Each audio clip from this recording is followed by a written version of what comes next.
Folks, hello and welcome to Tavern Chat. It's been a pretty interesting day, so let me continue with the interesting news. So, back in July 13th of all days, so we're going back 4 months, Roll20 and OneBookShelf are uniting the party. Level up. And they talk about uh, the old adage that goes, at gaming tables the world over, you should never split the party. We've taken the wisdom a step further and decided to make our party quite a bit bigger. Roll20 and OneBookShelf are joining forces. You can read all this at the blog roll20.net uh, blog, I guess, the website. It's an interesting article. They talk about all the benefits to this, but it didn't really, when they wrote this, it wasn't, they didn't say we're merging. All right.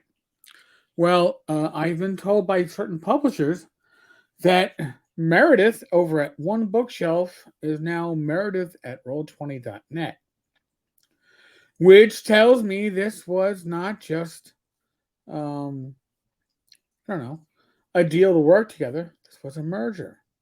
Now, let's take this into the grander scheme of things. Roll20 is a VTT. All right. OneBookShelf, aka Drive Through RPG, hosts DM's Guild. DM's Guild is Wizards of the Coast um, safe harbor slash way to make money off of third-party publishers of 5e material who don't want to be restricted by the OGL and the SRD. They want access to all the setting material that 5e has published. Okay. Let's flash forward a bit. We now know that Wizards of the Coast is doing what? They're putting out their own VTT with dun dun dun Unity. So it's not going to be Roll20. They're not buying out Roll20. They are getting their own 3D VTT. Okay. Let's take this a little bit further. Wizards of the Coast earlier today said, yes, we are going to support our thousands of publishers of third-party material for one D&D. Well, where do they currently support that material? DM's Guild. All right. OneBookShelf slash Roll20, now apparently a singular company, is going to be the repository of the DM's Guild when Wizards of the Coast has their own VTT in the works, their own D&D Beyond. I don't think so. So what do I suspect? I suspect that when the current contract for the DM's Guild goes and expires, Wizards of the Coast is going to move the DM's Guild to D&D Beyond or something similar. It's going to be part of a subscription service. And instead of giving away, I don't know, 30% to OneBookShelf for running the DM's Guild, the DM's Guild is going to be fully under Wizards of the Coast. Or whatever they call it. They might not call it. Actually, DM's Guild, I'm sure, is a Wizards of the Coast trademark, so I'm sure they'll probably call it the same fucking shit. Interesting, right? Where does that put Roll20 slash OBS? If you don't think that they knew that this was coming, they certainly did. OneBookShelf knew that they were going to lose a significant part of their income. And I'm not speaking with any inside information. This is obvious, in my opinion.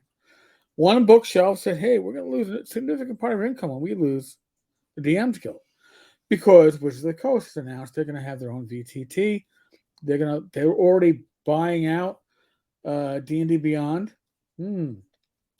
How do we prevent ourselves from being bought out? Let's merge with the largest VTT out there.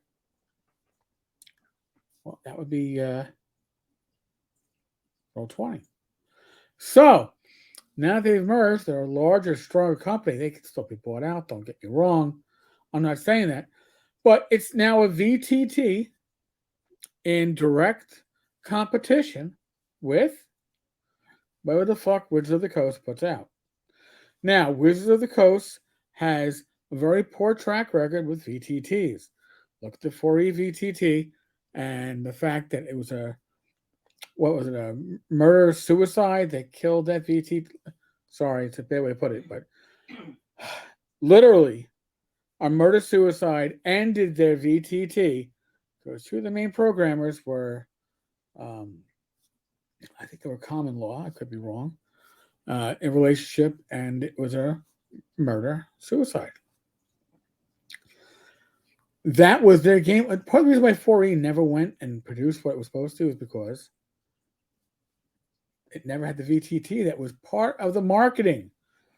Gleemax, folks.